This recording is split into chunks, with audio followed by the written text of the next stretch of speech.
Muy buenas noches. Es siempre un placer poder llegar hasta ustedes acá desde Unión TV con La Noche Menos Pensada. Óscar Ferrao, buenas noches. Hola, ¿qué tal, Marcos? ¿Cómo estás? Excelente, todo ¿Sí? bien. Todo bien, ¿verdad? Todo bien.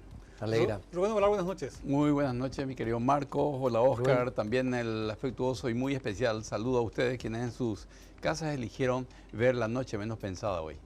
Vos sabés que hay acontecimientos, Rubén y Óscar, que de nuestra historia, ¿verdad? Sí. Que la gente siempre recuerda. Recuerda bien, o recuerda a medias, o recuerda mal, o recuerda en forma interesada, pero recuerda. Y habitualmente son hechos trágicos los que uno tiene en la memoria, ¿no? Bueno, pueden ser trágicos, pueden ser tragicómicos, pueden ser, pero generalmente, o sea, mucho tiene que ver la cuestión épica, la cuestión, digamos, la historia, el Mariscal López, y de repente, qué sé yo, hasta te dicen... Cuestiones bélicas también. Cuestiones ¿sí? bélicas, ¿verdad? Por lo general. Pero hay episodios que muy poco la gente conoce, muy poco se difunde, muy poco se habla, porque de repente fue muy negra, acontecimientos negros. Entonces la gente no recuerda, no quiere luego recordar y entonces pasa de largo. Esta noche nosotros vamos a entrar un poco en el túnel del tiempo. Vamos a hablar de un tema real que en su momento fue apasionante, conmovió a la gran aldea que se llamaba Asunción y este país llamado Paraguay, que fue el último fusilamiento que hubo en Paraguay. En el 17 tengo entendido. En el año 1917, hace 109 años. Fue de Gastón Gadín. Gastón Gadín junto a su amigo, su compañero Cipriano León, fueron autores del crimen de su padre, del padre de Gastón Gadín, allá en Villamorra. Padre y madre era. Padre y madre, sí, perdón. Padre y madre. Fue el famoso, el parricida de Villamorra. Bueno, esta noche vamos a hablar del tema y ya contamos en nuestra mesa de trabajo con la presencia del abogado Atilio Fernández de Lauro, quien juntos con Juan Marcos González escribieron un libro sobre el caso Gastón Gadín. Esta noche Atilio comparte con nosotros, el otro autor, lastimosamente no pudo estar. Atilio, gracias por tu presencia, buenas noches. Muy buenas noches, muchísimas gracias por invitarme a su programa y bueno, muy buenas noches también para toda la amable audiencia que le sigue multitudinariamente. Bueno, Gastón Gadín, como decía, hay gente que no habla o no sabe o sabe a medias o no quiere hablar. La verdad que es trágico el caso, ¿verdad? Pero es un tema para tener en cuenta por el impacto que tuvo y por, digamos, el legado triste que dejó. Asimismo es un caso que, como hoy lo llamaríamos, se mediatizó mucho en su momento y trascendió en el tiempo gracias a una radionovela que se emitía por las radios allá por la década del 50 y creo que hasta la década del 60. Entonces la gente de más o menos 40 o 50 años para arriba conoce el caso, ha escuchado hablar del parricida de Villamorra, ¿verdad? Sí, llegué a escuchar parte. Las generaciones más jóvenes sí de repente no conocen tanto, ¿verdad? Pero convengamos que fue un caso que, es cierto, durante la emisión de la radionovela sí la gente comentaba, pero después pasó la radionovela y la gente como que otra vez se olvidó del tema. Sí. Se enfrió un poco en los últimos tiempos, o sea, nosotros la primera edición de nuestro libro lo lanzamos en el 2011 con el doctor Juan Marcos González y ahí hubo mucho movimiento de la prensa sobre el tema. Después como que cayó un poco el tema hasta que este canal internacional de los Estados Unidos, Investigation Discovery, hizo un programa sobre eso, que finalmente nunca lo pudimos ver porque era para la edición en Estados Unidos y no para Latinoamérica, pero hizo publicidad y ahí como que resurgió otra vez el tema. Y ahí es donde nosotros lanzamos el segundo libro, que es El último fusilado, ¿verdad? Y otra vez hubo muchas repercusiones, ¿verdad? En la prensa, ¿verdad? Atilio, ¿cuál fue la razón, por qué surgió la idea de escribir un libro sobre Gastón Gadín, sobre el fusilamiento? Bueno, es una anécdota que en realidad le corresponde a Juan Marcos, ¿verdad? Él es el que arranca con el proyecto. Él me contó a mí que cuando era chico, cuando se portaba mal, su abuelo le decía, portate bien o vas a terminar como Gastón Gadín. Y él siempre quiso saber quién era Gastón Gadín, ¿verdad? Empezó a investigar. Qué duro, pues. Empezó a investigar, ¿verdad? Y un día lee el diario ABC Color y había una columna que se llamaba Entérese de Luis Verón. Sí. Y trataba del último fusilamiento donde un testigo, supuesto testigo ocular, relataba el fusilamiento. Entonces él decide investigar Y justamente nosotros nos encontramos en un velorio, ¿verdad? Y empezamos a hablar, ¿verdad? Y él me dice, mira, voy a investigar esto. Me dice, ¿vos crees que podamos encontrar el expediente, verdad? Y le digo, mira, es un fusilamiento de 1917, nosotros estábamos cuando eso, 2006 o 2007 más o menos. Le digo, lo veo un poco difícil, pero hay que intentar, ¿verdad? Entonces él, como en ese momento creo que era presidente de la Corte, me parece, el doctor Benítez Riera, que hoy día lo es otra vez. Él fue profesor nuestro, entonces hablamos con él y él nos hace el contacto con la gente del archivo de los tribunales. Y después de mucha búsqueda se logra encontrar el expediente. ¿Encontraron? Sí. Y gracias a esa gestión que hizo Juan Marcos, hoy día está en el Museo de la Justicia, está exhibido el expediente, ¿verdad? Y a partir de tener el expediente, sí, ya se nos facilitaban muchas las cosas porque ya teníamos lo más importante. Como nosotros los dos somos abogados, entonces la idea era hacer un libro para abogados, ¿verdad? Donde analizáramos un caso jurídico, ¿verdad? Solo que tenía tantos condimentos que obviamente eso ya traspasó la esfera jurídica y ya lo metimos mucho contenido histórico, un poco también de la parte mediática, hacer un análisis sociológico de eso, ¿verdad? O sea, desbordó un poco lo jurídico, ¿verdad? Pero esa era la idea del libro inicialmente, que es el último fusilamiento, ¿verdad? Atilio, el caso Gastón Gadín. te voy a interrumpir en ese mismo momento en que decís del fusilamiento. Ese es un hecho policial muy importante, porque quedó prendido. Vieron otros casos también, ¿verdad? Pero, Sí. pero como fue un fusilamiento, y creo que fue el único. El último, no. O el último, perdón. Hubo casos otro. anteriores, fue el Sí. último. Pero fue el último. El último de la jurisdicción ordinaria. Ah. Después la jurisdicción penal militar durante la guerra del Chaco ejecutó Sí. a los desertores. Sí. Pero Claro. eso es la jurisdicción penal militar, que es otra cosa. Que es otra cosa, ¿verdad? Ahora, ¿cómo ha quedado eso como un elemento de estudio, verdad? Así mismo, ¿verdad? Nosotros en esos momentos nos habíamos planteado de que si era o no mayor de edad, ¿verdad? Porque nosotros habíamos leído el Código Penal de la época, como habíamos estudiado con eso, ¿verdad? Y a los menores de edad no se los podía fusilar, ¿verdad? Entonces dijimos, pero ¿cómo es que lo fusilaron? Y el relato del testigo dice que él era menor de edad, entonces empezamos a investigar. Al acceder al expediente, ahí nosotros nos damos cuenta de qué es lo que sucede. Gastón era un ciudadano francés, no tenía su partida de nacimiento, en ese momento Francia se encontraba en la Primera Guerra Mundial. Entonces no era que él podía traer su partida de nacimiento. Entonces su defensor dice que él era inocente, que él era menor de edad, dice, y que acerca la fe de bautismo. El juez considera que eso era insuficiente y pide una pericia médica. El médico lo examina y dice que por los huesos y otras cuestiones, entre 18 y 20 años de edad tiene que tener. En ese momento regía en el Paraguay el Código Civil de Vélez Arfiel. 22. La mayoría de edad se adquiría a los 22 años, entonces él era menor de edad. Entonces, ¿qué es lo que le dice el juez? Cuando el defensor pide una cuestión procesal que se llama ampliación del plazo en razón de la distancia, que es cuando uno tiene que traer una prueba que está muy alejado del juzgado, ¿verdad? Como Francia está a no sé cuántos kilómetros Lejos bien lejos, y bien imposible lejos, de llegar. pidió bastante tiempo, entonces el juez le dice, no hace falta. Con la pericia médica y las presunciones de que en caso de duda a favor del reo, ya no hay que discutir esto. Entonces se queda tranquilo el defensor de Gastón hasta que van, en aquel entonces en nuestro país nosotros teníamos los juicios por jurados. No es como ahora que nosotros tenemos los jueces de derecho que son los que deciden sobre una cuestión, ¿verdad? Y la fiscalía investiga, no, era totalmente diferente. El juez investigaba, después iba a un jurado y el jurado era el que decidía y había un juez de derecho que solamente fijaba la pena a raíz de lo que decidió el jurado. Más o menos para que el público se dé una idea, es como ven en las películas de los Estados Unidos, ¿verdad? Con el jurado que decide culpable e inocente y el juez el que finalmente sentencia la pena, ¿verdad? Y durante el juicio, que fue bastante mediatizado y muy polémico, ¿verdad? Toda la prensa de ese entonces pedía la pena de muerte y toda la sociedad. A pesar de eso que ya habíamos mencionado, ¿verdad? Que él se presumía que era menor de edad. Entonces había una presión social demasiado grande, no solamente, o sea, sobre el jurado principalmente y también contra el juez de derecho, ¿verdad? Que tenía que aplicar la pena máxima, ¿verdad? Cuando se tiene que tratar, después de haber hecho todo el juicio ya, se tiene que tratar ya el último punto que era, el jurado tenía que votar. O sea, la segunda cuestión, sí, a favor, en contra, ¿verdad?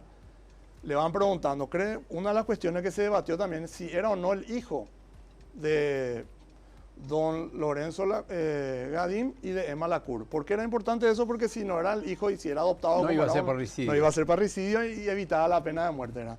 Entonces todas esas cuestiones le iban votando, decían sí es cierto, sí es cierto. Y en una de esas le pregunta el juez al jurado si consideraba que él era menor de edad y el jurado dice no, para nosotros es mayor de edad. Entonces ahí se habilita a que le puedan aplicar la pena de muerte. Cuando lo declaran culpable a él y a León, los condenan a la pena de muerte. En el caso de León, él era mayor de edad, luego no había discusión y había sido lo que hoy llamaríamos un sicario, ¿verdad? Había asesinado por una promesa remuneratoria.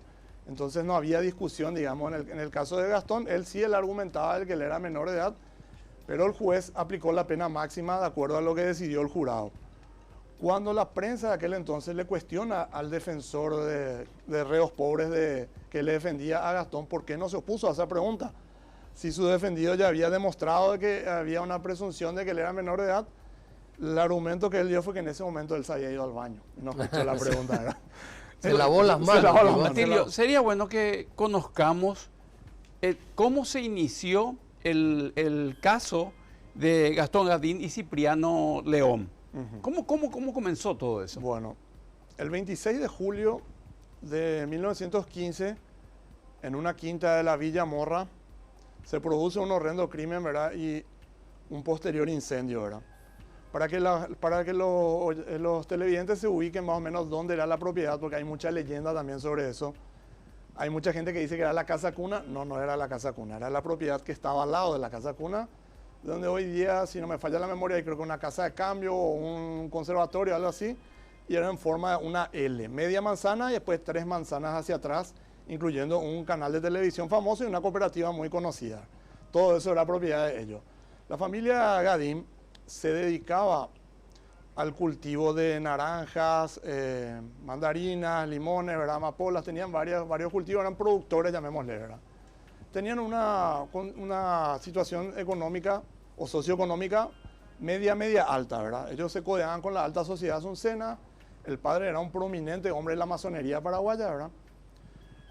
Ellos habían venido de Francia, eran franceses. Gastón llegó al Paraguay apenas un año antes de que haya sucedido el crimen, ¿verdad? Y él menciona justamente que su padre lo hacía trabajar con los peones como uno más de los peones, ¿verdad? Que no tenía el trato de hijo. Pasa que su padre había venido a vivir a América primero en Argentina y después al Paraguay. Y cuando estaba en Argentina, después de muchos años, recién le lleva. Él lo conoce a los 8 años recién a su papá. Entonces no tenía mucho vínculo con el padre, sí con la madre, ¿verdad? Ellos compran la quinta, empiezan a trabajar y al poco tiempo Gastón se enamora de la sobrina de uno de los peones, que era Ana Mayereyer, que era de una familia tradicional del barrio, pero de un estrato social más bajo que ellos, ¿verdad? Para que la gente se ubique en esa época, obviamente esas cuestiones eran muy importantes, ¿verdad? Hoy día tal vez para la gente eso ya no tiene la menor relevancia, ¿verdad? Pero en esa época sí era muy relevante, ¿verdad? Ser del mismo nivel social. Sí, no se daban esos casamientos entre diferentes clases sociales, por llamarlo de una manera, ¿verdad? En esa época hay que siempre situarse en el contexto para hacer un análisis objetivo de la cuestión, ¿verdad? Entonces el padre se opone tajantemente y le dice que le va a enviar a hacer el servicio militar a Francia. Francia en ese momento estaba en la guerra, ¿verdad? En la Primera Guerra Mundial eso implicaba irse a la guerra, ¿verdad? Entonces Gastón ahí es donde él empieza a analizar qué puede hacer para zafar de eso, ¿verdad? Y trata de encontrar a alguien que cometa el crimen y le plantea a varias personas. Obviamente todos rehúsan ese trabajo, ¿verdad? Y la noche menos pensada, ¿verdad? Logra convencerlo a Cipriano León, que era uno de sus amigos, un ex peón de ellos, para que él sea el autor material del crimen, ¿verdad? Con una promesa de que él le iba a entregar una suma de dinero X al empezar y al terminar le iba a entregar otra suma más grande al acceder a todos los bienes una vez que los padres mueran, ¿verdad? Entonces ahí es cuando llega el 26 de julio y ellos deciden ese día cometer el crimen. Lo primero que hacen al llegar a la casa es toman unos hachas y van a la pieza de la madre que ya estaba durmiendo, porque eran más o menos las 9, 10 de la noche más o menos, ¿verdad? Lo dan 3 hachazos aquí en la frente a la señora que estaba durmiendo. La señora da un alarido, un grito estremecedor y muere. Después de más o menos media hora llega el padre de la reunión masónica, baja en la estación de tren, del tranvía, para que la gente se ubique. La estación del tranvía hoy es el Shopping Villamorra. De ahí eran 2 cuadras lo que caminó, o 1 cuadra y media para ser más exacto, ¿verdad? Llega a su casa, va a la cocina, ve que la señora ya no lo estaba esperando para cenar, entonces va a la habitación. Cuando abre la puerta, estaban escondidos detrás de la puerta los dos asesinos, llamémosle, ¿verdad? Le dan unos hachazos en la frente, cae y ahí lo rematan con varios golpes en todo el cuerpo, ¿verdad? Finalmente ellos deciden prender fuego para tratar de tapar el crimen que cometieron, ¿verdad? Y se incendia la casa y Cipriano se retira, percibe una X cantidad de dinero, se retira y Gastón se va a dormir, pensando que el fuego no iba a expandirse por toda la casa, ¿verdad? Después de unos minutos, una señora de la viuda de Rosart, era una ciudadana francesa que vivía con ellos, le despierta y le dice que se estaba quemando la casa, entonces empiezan a tratar de apagar el fuego, lo llaman a los vecinos empiezan a alborotarse, ¿verdad? Y uno de los vecinos de ellos era el padre Hermenegildo Roa, quien era, entre paréntesis, sería el tío de Augusto Roa Bastos. Así mismo. El padre Hermenegildo Roa hace unos tiros al aire para alertar a la policía, viene la policía con los bomberos, logran apagar el fuego y ahí encuentran que no fue solo un incendio. Encuentran que los cuerpos tenían marcas de golpes, ¿verdad? Con objetos contundentes, y ahí lo convocan entonces al juez de paz de Villamorra ante esa situación, y la primera medida que él toma es ordenar la detención de todos los que estaban en la casa hasta por averiguaciones, ¿verdad?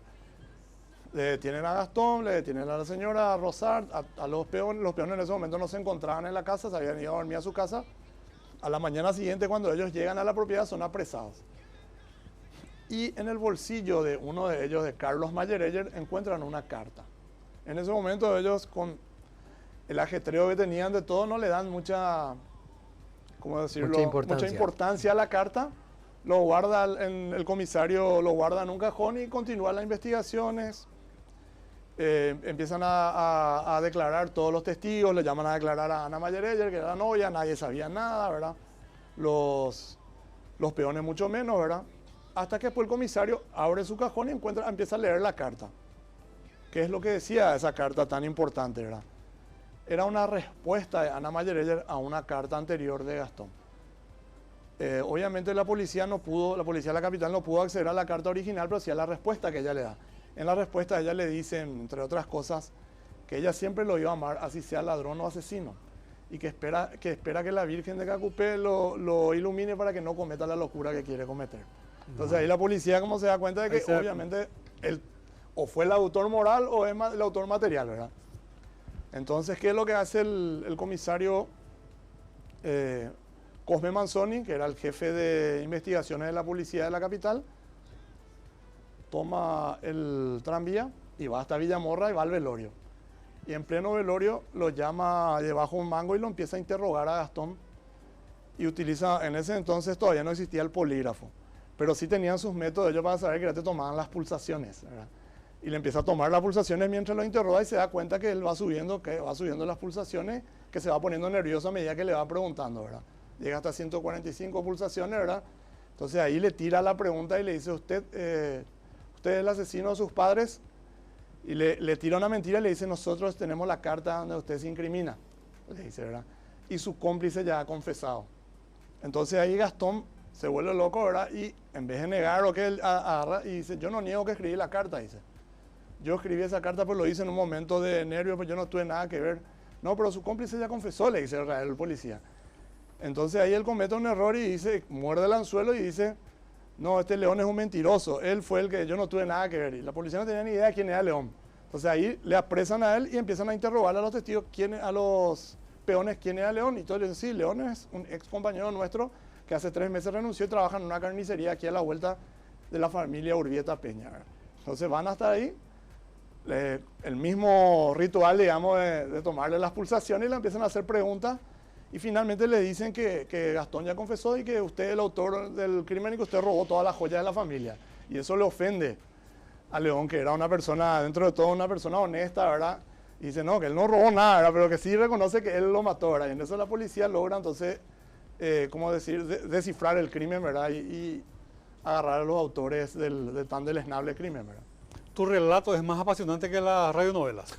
Sensacional está. Sí. Pero sabes que yo soy un poco un acerto de agua fiesta. Sí. A un corte Ok. brevísimo. Enseguida regresamos acá de Unión TV con La Noche Menos Pensada.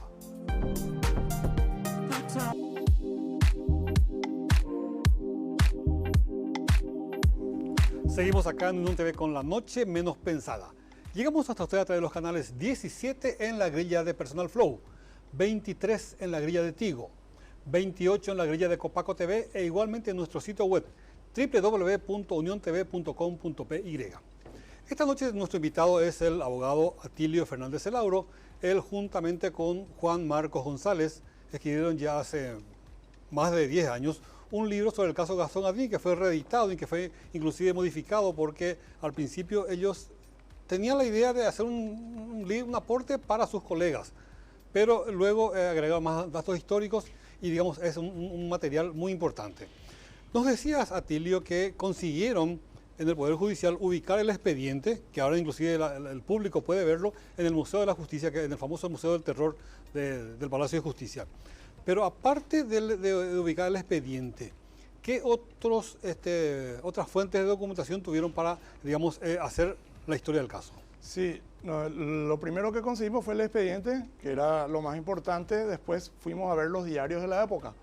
Nosotros con mi colega Juan Marcos González fuimos a la Biblioteca Nacional y la Biblioteca Nacional tiene todos los diarios desde 1890 más o menos hasta esta época.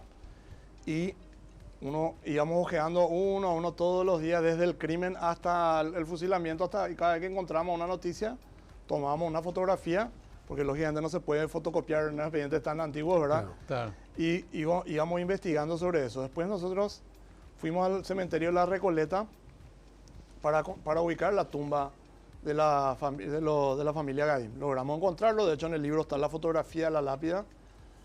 Y también fuimos al registro civil para ver si tenía aún registros de la inhumación que se había, del certificado de función. También logramos acceder a eso, ¿verdad? Es loable reconocer que nuestras instituciones todavía conservan documentos de hace más de 100 años, ¿verdad? Inclusive cuando fuimos a La Recoleta hablamos con el encargado, digamos, ahí del cementerio. Y obviamente él conocía la tumba porque era una tumba famosa y él nos llevó hasta el lugar y después nos fuimos a su oficina. Nos mostró los libros de enterramiento de aquella época que se conservan aún, ¿verdad? Hasta la fecha, ¿verdad? ¿No?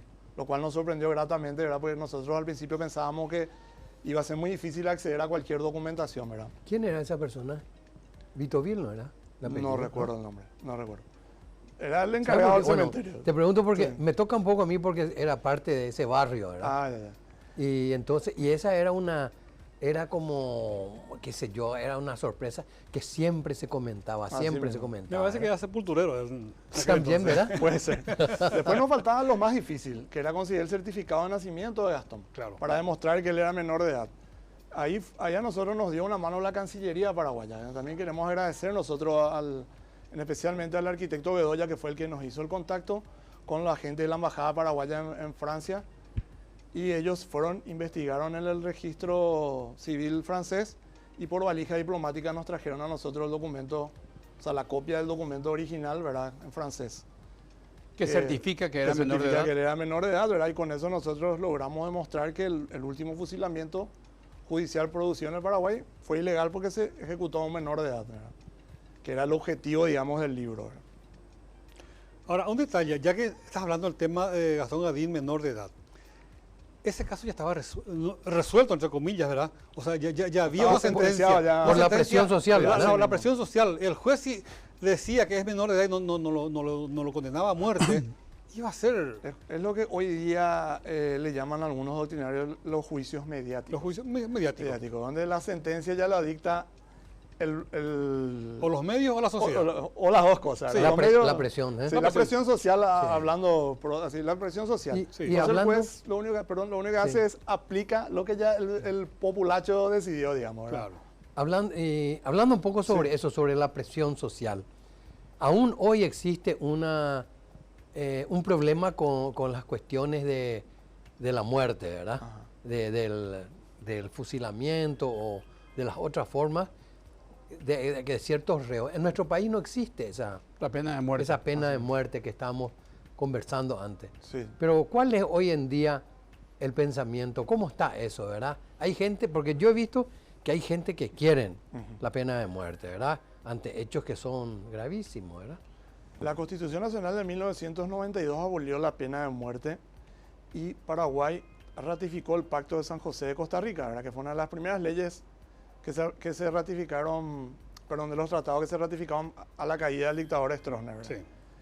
Y ese tratado internacional dice que los que abolieron la pena de muerte ya no lo pueden volver a reinstaurar. Entonces, si Paraguay quiere aplicar la pena de muerte, en primer lugar debería denunciar el tratado, o sea, salirse del Pacto de San José de Costa Rica, e inclusive tendría que hacer una enmienda a la Constitución o una reforma, ¿verdad?, para eliminar la prohibición que tiene nuestra Constitución de la pena de muerte. Lo cual yo lo veo muy difícil que haya un consenso social tan amplio para que se hagan todas esas cuestiones, ¿verdad? Y aparte, como nosotros también siempre le decimos a la gente, hay mucha, sobre todo hay muchas dudas con respecto a la gestión del Poder Judicial. O sea, uno le daría la posibilidad que ellos decían la vida o la muerte de las personas. Y tal como estamos, es un poco difícil. Además, no podemos saber si qué exactitud o verdad existe, ¿verdad? Así mismo. Porque dudamos de todo, pues. Y aún así, alguna vez un candidato prometió silla eléctrica. Sí. Totalmente. Atilio, me gustaría que nos comentes, por favor, Sí. el inicio del proceso, cuánto duró, cómo se llevó, dónde estaban alojados ellos en prisión, Sí, sí, sí. hasta llegar Fusilamiento. al fusilamiento. El proceso duró 2 años. Ellos estaban alojados en la cárcel pública, que para que la gente se ubique más o menos es el actual patio del Colegio La Providencia, ahí sobre Mariscal López y Yegros. En el patio, ahí era la cárcel pública, inclusive una parte de lo que hoy es la Universidad Católica y el Museo Juan Sinforiano Bogarín, ¿verdad? Al costado mismo de la catedral. Exactamente, al costado de la Catedral de Sí. Asunción. Ahí estaban ellos, estuvieron durante 2 años, tuvieron algunos intentos de fuga ellos, ¿verdad? Algunos problemas, ¿verdad? Eran 2 reos bastante revoltosos, ¿verdad?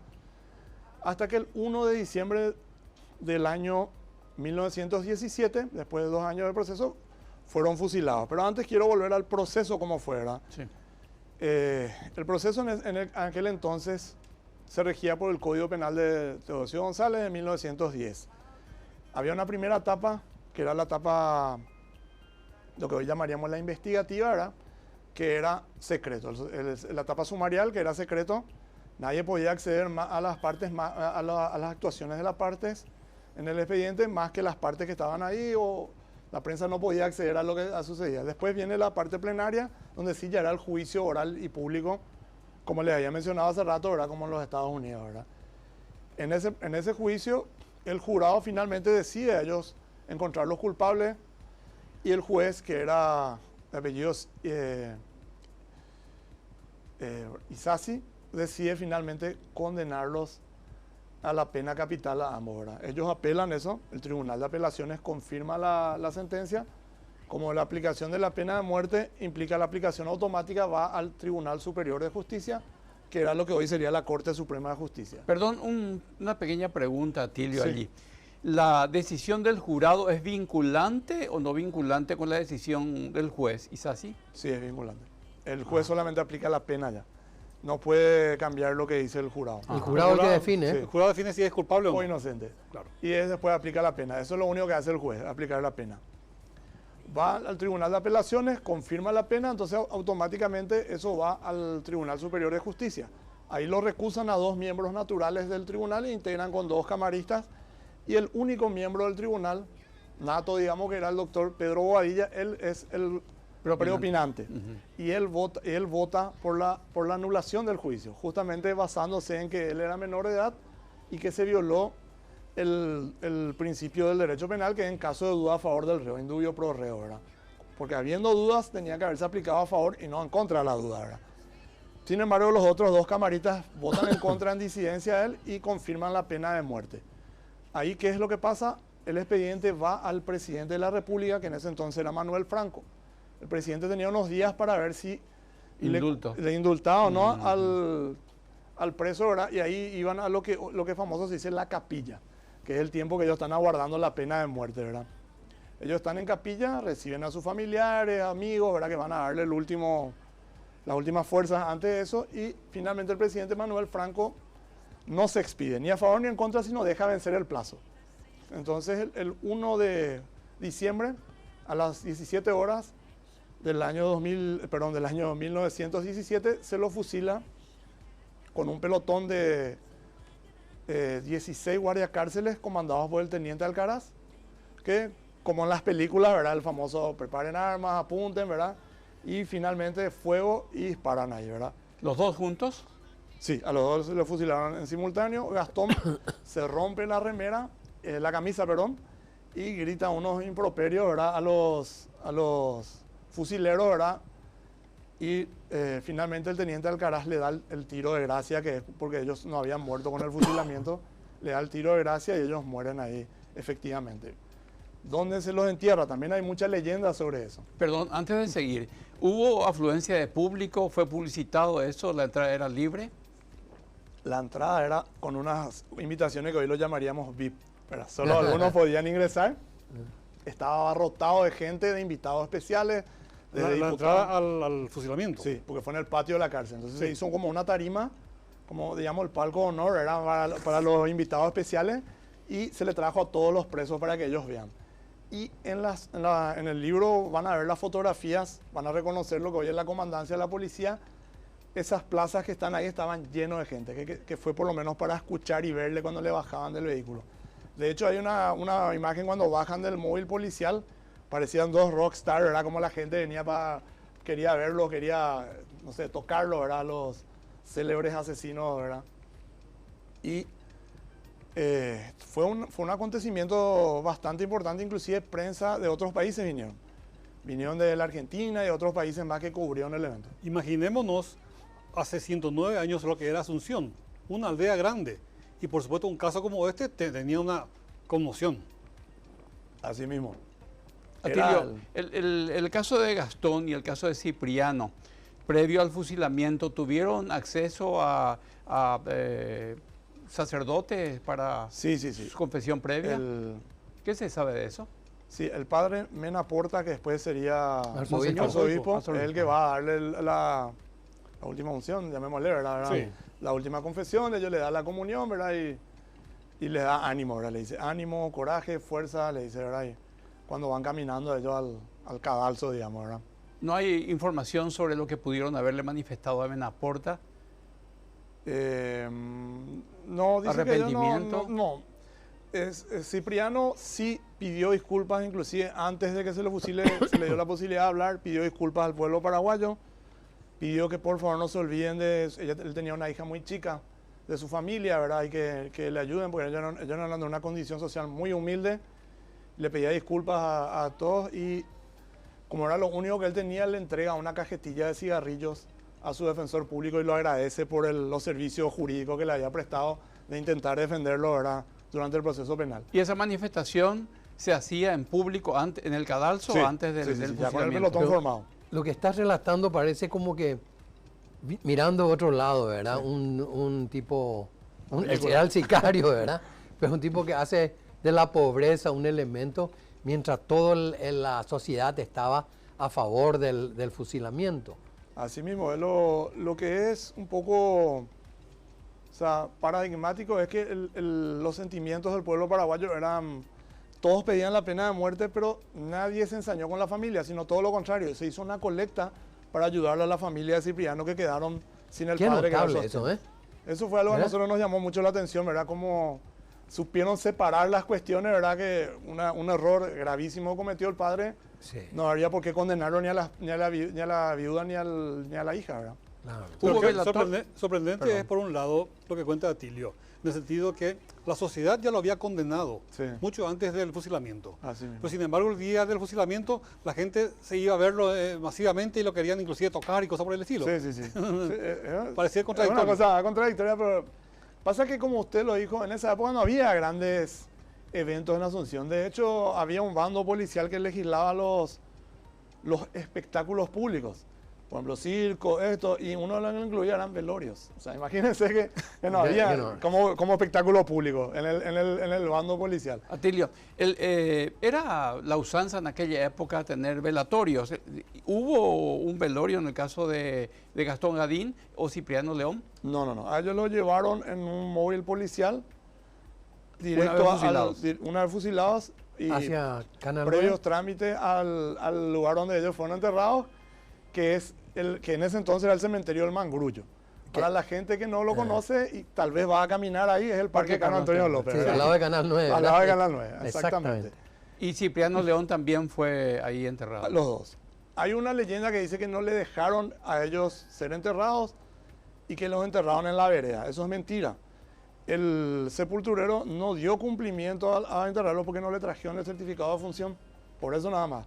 Pero una vez que lo trajeron, lo dejó entrar a los dos. Primero lo dejó afuera.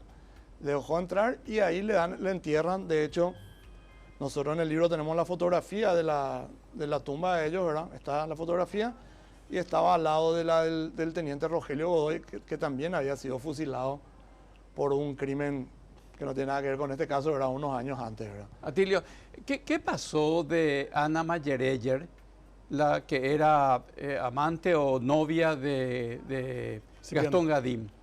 Bueno, Ana Mayereyer, después de todo el revuelo mediático que se sucedió, ¿verdad?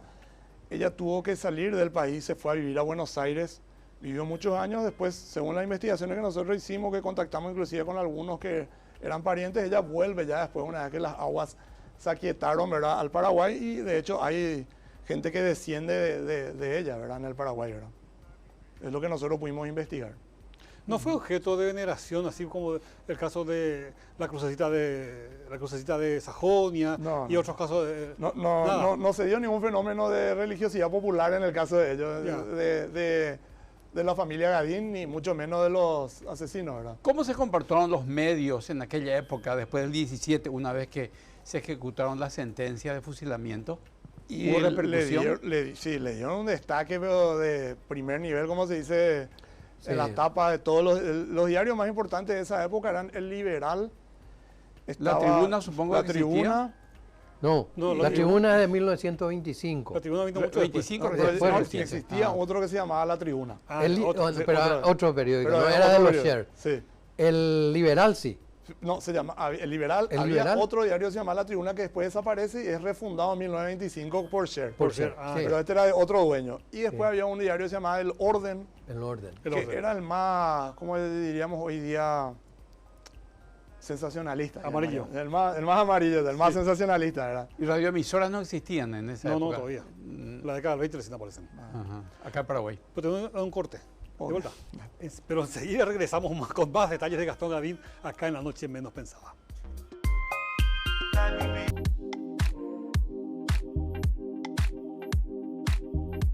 Continuamos acá en Unión TV con La Noche Menos Pensada. Estamos hablando del caso Gastón Gadín, un caso de parricidio que ocurrió hace más de 100 años acá en Asunción y por supuesto causó una gran conmoción. Nuestro invitado es el abogado Atilio Fernández Celauro. Atilio, no quiero salir mucho del tema, pero otro caso que conmocionó unos años después acá en Paraguay fue, según lo que yo escuché, el caso del asesinato de un sacerdote en Capiatá. Que al parecer tenía un amorío clandestino, ¿verdad? Y fue pillado y lo mataron. A tal punto que por mucho tiempo la gente de Capiatá tenía vergüenza de decir que era capiateño y cosas así. Entonces decían nomás, a Morico, a San Lorenzo Motomí, cosas por el estilo decían. O si no, a los capiateños se les decían, vengo para Yucajay, que es cosa por el estilo. Notable, Ese caso no trascendió tanto. ¿En qué año fue eso? La década del 20. Escuché esa anécdota que usted mencionó justamente varios casos, pero no tuvo tanta trascendencia en el tiempo como el caso Gastón Gadín, porque ahí no se aplicó la pena de muerte. Claro. Hubo muchos casos donde fueron condenados a la pena de muerte, pero el presidente le conmutaba las penas, ¿verdad? Por cadena perpetua. Cadena perpetua. Entonces hubo muchos otros... No había cadena perpetua cuando eso, sino penas de hasta 30 años. Sí, claro. O sea, 30 años. 30 años, ¿verdad? 30 años era la pena. Con el Código de Teodosio. Sí, le conmutaba automáticamente por los 30 años. Entonces hubo muchos, bueno, tampoco muchos, ¿verdad? Pero hubo como 5 o 6 casos donde se condenó a muerte, pero no se aplicó la pena de muerte. Inclusive ya en la era democrática Hubo un caso también que se condenó a muerte. Hace poco creo que salió en las noticias en un medio, no recuerdo qué periódico fue, pero también le conmutaron la pena. Y después ya finalmente con el Código Penal nuevo. ¿Y el tema de Eligio Ayala? Eligio Ayala pues muere, claro. ¿no?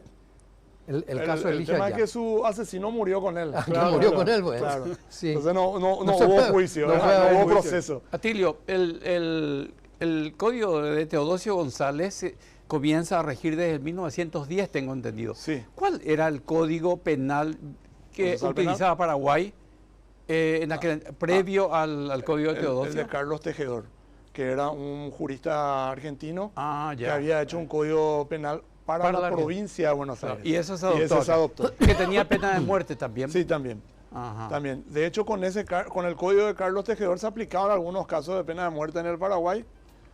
Hubo uno muy, entre comillas, famoso en esa época, fue un uruguayo que lo fusilaron en lo que hoy sería la Plaza Uruguaya, más o menos donde está esa parada de taxi.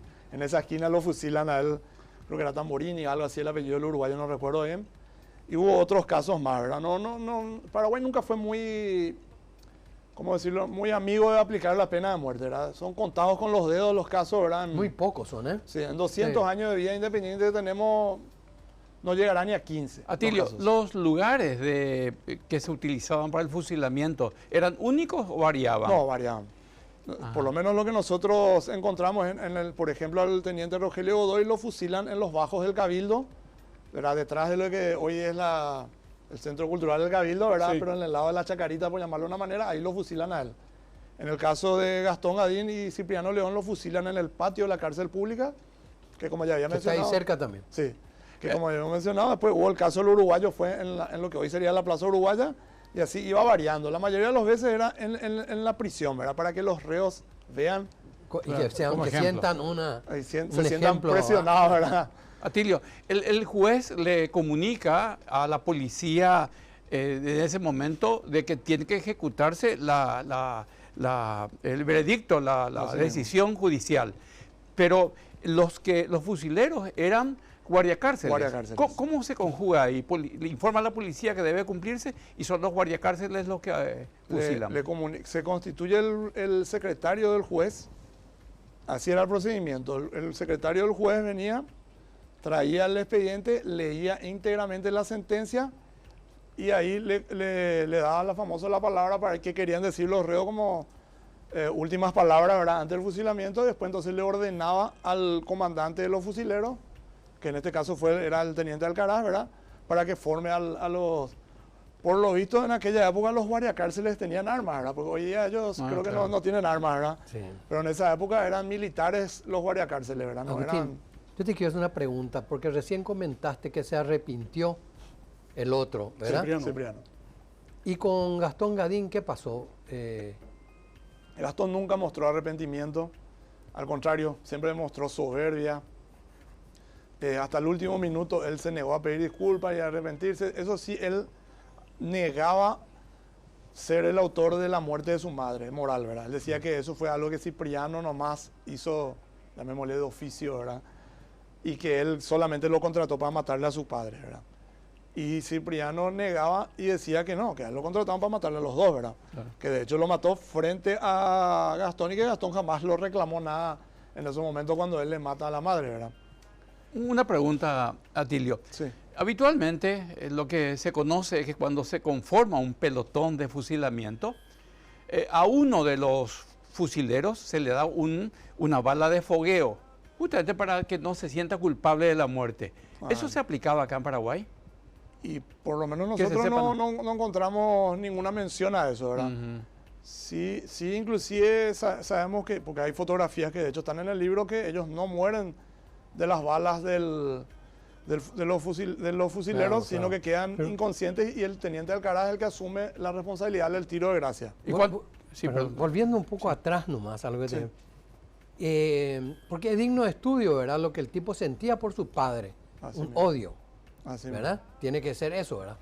Tiene que ser un odio tremendo y tienen que tener algunos antecedentes de por qué eso era una cosa tan fuerte que incluso permitió que le maten a la madre, que vos habías dicho tenía cierta relación con él. Sí. Lastimosamente la psiquiatría en ese entonces en el Paraguay no estaba muy avanzada, Sí. ¿verdad? En el expediente hay una pericia psiquiátrica que le hacen a los dos reos, y a los avances de hoy día de la criminología y la psiquiatría, da lástima leer eso, ¿verdad? Porque era muy prejuicioso y seguía en boga las teorías de Lombroso, ¿verdad? De aquella época, ¿verdad? Entonces más o menos no, hoy día no tendrían ningún valor científico, digamos, esos análisis que se le hizo a ellos en esa época. Lastimosamente, ¿verdad? Nosotros siempre dijimos con Juan Marcos que queríamos que algunos psiquiatras forenses evalúen la situación y hagan alguna opinión, ¿verdad? Puedan darnos, ¿verdad? Lastimosamente, obviamente, ellos hubiesen necesitado Más poder datos, entrevistarlo, ¿verdad? ¿verdad? Ellos, ¿verdad? Pero eso como nosotros somos abogados y no médicos, ni psiquiatras, ni psicólogos, ¿verdad? Esa era la parte que siempre quisimos nosotros sumar un poco a la investigación, ¿verdad? Porque es interesante. Sí, sí, sí, totalmente. Cuando se aplica la pena de muerte es en cumplimiento a disposiciones legales que rigen en un país y que por un lado aplica teniendo en cuenta la gravedad del hecho cometido Así mismo. y también para dar un ejemplo Así y mismo. advertir a posibles delincuentes, ¿verdad? Reiteradas veces se escucha que en los Estados Unidos sigue vigente la pena de muerte, pero sin embargo eso no disminuyó la cantidad de crímenes ni cosas así. Entonces se cuestiona mucho que siga existiendo la pena de muerte, pero sin embargo los crímenes continúan. Así mismo. Había un dictador venezolano, Marcos Pérez, que decía, la pena de muerte no corrige al muerto, pero atempera al vivo, decía, ¿verdad? Entonces ese era el objetivo de la pena de muerte, era más que nada, era ejemplificar, o sea, dar un castigo ejemplar y asustarle a los vivos con la ¿cómo decir? Con la esperanza de que los demás no quieran imitarlo, ¿verdad? Lastimosamente, la criminología ha demostrado que la pena de muerte no disuade a nadie y al contrario, aumentan los casos, o sea, y un ejemplo No notorio va por ahí el tema. o sea, un ejemplo notorio es los Estados Unidos. Estados Unidos es un país del primer mundo donde riqueza es lo que sobra, pero también hay mucha pobreza y los crímenes que tiene la tasa de criminalidad es bastante alta, ¿verdad? Y los casos que aplica de pena de muerte varían dependiendo de los estados, ¿verdad? Pero son bastante altas para un país del primer mundo. ¿Y cuáles son los estratos sociales que son donde más se aplica la pena de muerte? En la comunidad negra y latina, ¿verdad? Ahí ya puede entrar en otras cuestiones, si hay racismo o no del sistema judicial, es otra historia, ¿verdad? Pero generalmente en los estratos sociales más pobres donde se aplica. Los países tercermundistas o países pobres son los que tienen la tasa más alta de criminalidad. Y sin embargo los países del primer mundo, salvo Estados Unidos, tienen las tasas más bajas, ¿verdad? Entonces por eso es que la mayoría de los países que aplican la pena de muerte son países o regímenes totalitarios, como acaso Arabia Saudí, Irán, ¿verdad? O son países, digamos, tercermundistas, ¿verdad? Con la sola excepción, como mencioné, de Estados Unidos, que es un caso digno de ser estudiado, ¿verdad? De por qué, siendo un país con tanta riqueza del primer mundo, tiene una tasa de criminalidad tan alta y cómo sigue aplicando la pena de muerte, ¿verdad? Esa es lo digno de ser estudiado, ¿verdad? Atilio, el Rousseau habla de un contrato social. Así mismo. La ley es un contrato social, o sea, lo que la sociedad quiere se plasma en una ley. ¿Cuál es tu criterio, vos que estás en contacto mucho con las leyes y los juicios, los procesos, cuál sería la postura del pueblo paraguayo con respecto a, me parece ser, a la laxitud de las penas muy pequeñas, conforme a lo que parecería ser que deberían ser mucho más severas? ¿Cuál es tu opinión? Sí, de hecho, es un tema que nosotros lo conversamos mucho entre colegas, ¿verdad? Y somos conscientes de que las penas son bastante exiguas para algunos casos de crímenes bastante aberrantes, inclusive para casos de corrupción, ¿verdad? O de abuso de menores. Las penas son demasiado bajas, lo cual hace que mucha gente ni siquiera pise la cárcel, que tienen las famosas medidas sustitutivas o alternativas de la prisión, ¿verdad? Eso yo creo que hay un amplio consenso social de que las penas son muy bajas. Ahora, tengo mis dudas si realmente hay un amplio consenso social como para restaurar la pena de muerte en el Paraguay. Porque eso implicaría irnos a una reforma constitucional, por lo que había comentado hace rato, ¿verdad? Por lo de Costa Rica. Del Pacto también, de y San del José de Costa 92. Rica Código y de la 92. Constitución del 92. Sí. Porque mucha gente se cuestiona si se animaría a darle tanto poder a la justicia actual que tenemos. Haciendo un poco historia, ¿verdad? Me estaba acordando durante el programa que hubo otro paraguayo que se le aplicó pena de muerte, En Estados Unidos. pero no en Paraguay, Y fue hace como 20 años más o menos ya. Sí, en el o año sea, 92, 93. por la más o década, menos. fue fines del 90. Sí. De fines del 90, Breart cerca era de el la- apellido Breart. paraguayo. ¿Cómo era? Breart. Ah, Un Breart. paraguayo supuestamente asesino, que sin embargo después se demostró que, que se equivocaron. Pero lo Exactamente. Yo leí una investigación que hizo una colega mía, Madeleine Ruiz, hizo sobre ese caso, ¿verdad? En primer lugar, él no hablaba inglés. Durante el juicio no le pusieron traductor. Él no entendía ni de qué estaban hablando, ¿verdad? El abogado que le designaron era un abogado de oficio. Él no eligió un abogado de su confianza. El abogado no le dio muchas cosas y ni siquiera podía comunicarse bien por la barrera idiomática. No le comunicaron el caso al consulado paraguayo, como exige en la Convención de Viena. Ahora, cuando uno detiene a un ciudadano de otro país, está obligado a comunicarle a ese país para que le ponga asistencia legal. El consulado paraguayo se entera cuando él ya está condenado a muerte. Sí.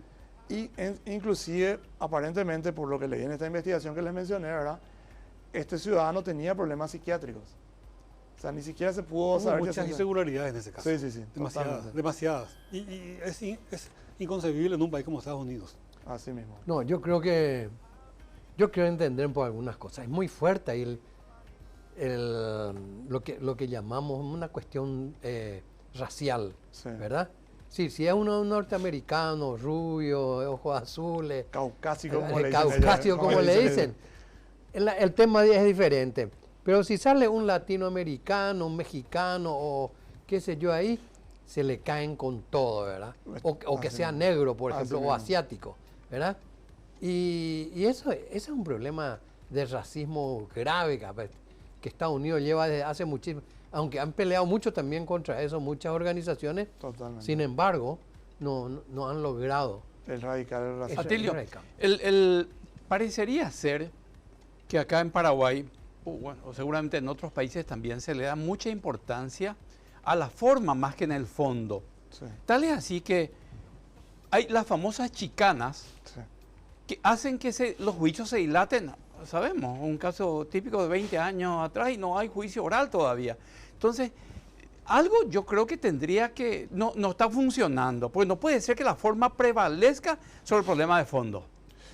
Yo creo que, y esto me van a odiar muchos colegas míos, ¿verdad? Pero la solución es sancionarle a los abogados que chicanean. No hay otra opción. Nadie va a arriesgar su matrícula si sabe que eso le puede costar que le casen la matrícula o que le suspendan 6 meses. Pues la a ley chicanear. existe. Claro, pero no se aplica. Ese es el problema. Yo creo que esa es la única solución. Las sanciones drásticas a los abogados y van a pensar 2 o 3 veces antes de chicanear. Echa la ley. Échale trampa.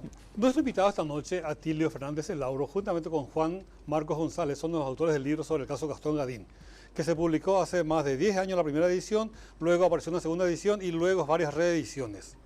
Yo no te pido tu declaración ante el fisco, pero sospecho que después de la publicación de ese libro aumentaron tus honorarios. Yo no ejerzo como abogado, yo soy funcionario público. Ah, bueno. Trabajo en la Procuraduría General de la República. Te salvaste. Gracias por tu presencia esta noche, No, Atilio. cuando gusten. Muchas gracias Muchas a ustedes, gracias. al contrario, muchas gracias. Bienvenido siempre. Gracias, Muchas Tilio. gracias. E igualmente, gracias a ustedes. Será hasta el próximo programa.